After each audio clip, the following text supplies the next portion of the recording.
Hi everyone, I thought I would talk about a couple of the artworks that I've made recently. So here we've got two images that are kind of similar but kind of different. So the one on the left reminds me of a broken mirror when you look at yourself and the glass is all fragmented and it looks like she's lonely and she's feeling fragmented, or at least that's what I was feeling when I was painting it. With the cancellation of a lot of events and regular routines and things, I felt a little lost and I was wondering, who am I? Because in the past, I often describe myself as, oh, well, I'm a swing dancer and I do this and I do that, and you know what I mean? And then since I'm not doing those things, it's like, oh, well, maybe I got more to me than just that, right? But it also reminds me of something else. So to juxtapose the one on the left here, or the right, sorry, the person here, the chaos is all around him, but he is fine, right? So that's kind of how I feel about my visual impairment, the disability I was born with. It's just the way I was made. I don't feel like there's something particularly wrong with me. I feel like often it's the environment that I'm in that makes it disabling. It's often the disconnection when I'm not getting my needs met that makes it disabling. The attitudes of other people, that's what creates the disability when I think about that. That's what we call the social model of disability. And this, if you juxtapose it with this, you could look at this image where there's something wrong with her, right? She's broken, she's fragmented. For example, this chronic pain could be considered that way, like, oh, there was something wrong with my body, why does it hurt, right? Why am I not working the way I'm used to? If you acquire a disability later in life, it feels different than something that you're born with. So I'm sure there's lots of different perspectives, and I'm not trying to speak for the disability community as a whole. I'm just saying my experience, and maybe other people might also find this experience. Yeah. I'm sure there's more to say, but we'll just go for that for now. And here I done some brainstorming of it with different ideas. So if we start here, it's very quick cartoons, but I'm just trying to get the idea across, and I don't know if I'm communicating it the way, because I feel like my opinion and maybe other people's opinion might be different on this, but maybe that's just the nature of art. Not everyone has a background in disability studies or familiar with what even disability art is. So here we have a bunch of people, assumingly able-bodied people, talking. And up here we have the disabled person trying to access something that they need. In this case, a wheelchair. I mean, it doesn't have to be that, but this is what the idea that came to mind quickly. So sometimes other people's ideas get in the way of accessing what you need, was my idea here.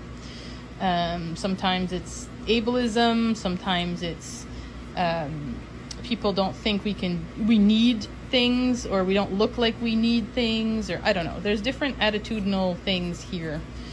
Similarly here, the bars have words in them, and the words are kind of like sayings that people say or attitudes that they might have, and that's what's causing the block. That's what's causing the imprisonment here of the person, getting the obstacle, if you will, in the way.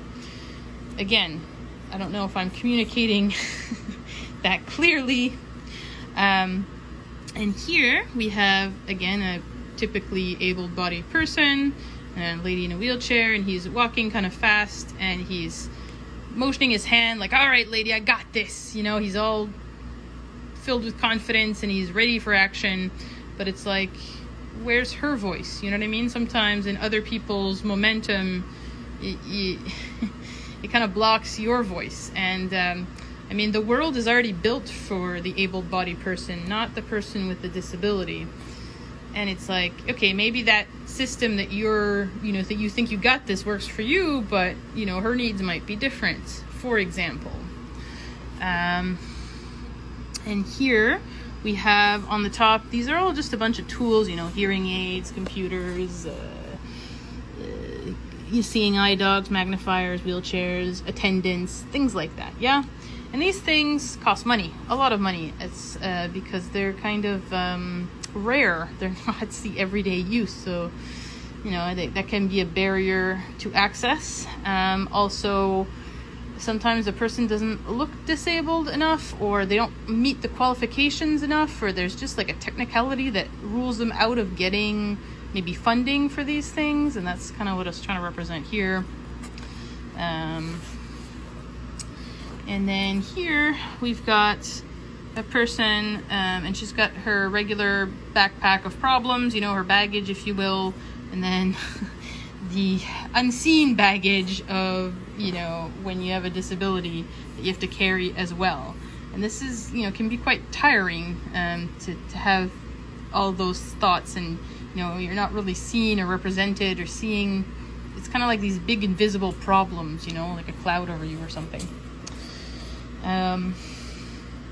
Like, I often feel like I'm invisible, or, you know, neglected, or, you know, just not, like, the people aren't ready for my existence when I, you know, come into a space. I feel there's no, like, particular place for me, or it wasn't designed for me to thrive in, for example. And then here we've got a roadblock, right?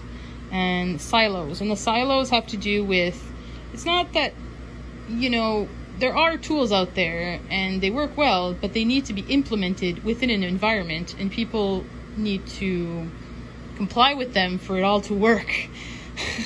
And I often find is the disconnection between those things. So, for example, there's a couple things in the news during COVID that I've heard about. So one of them was there was a man in a wheelchair trying to vote. And of course, there is a ramp, but the ramp is like in the back of the building near like COVID testing. And, you know, not everyone can have the health issues can be near that COVID testing site. It can be quite precarious situation for certain people. So that's not really accessible if you think about it.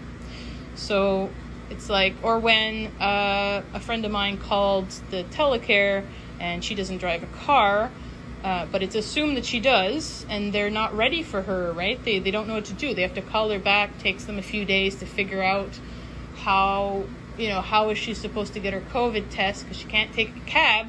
She doesn't want to infect the driver, for example. So there's these sorts of things where, like, the environment isn't ready for us. They've forgotten about us. They don't, you know, and this causes, at least for me, a lot of frustration, and I'm assuming probably others too. There's definitely more examples of these accessibility stories that I've heard over COVID, and it's like they're in my head, but it's like I don't know how to represent them, right? But anyway, this is my attempt, and hopefully that's interesting for you, and hope you have a good day. Thanks for watching the video, and take care. Bye.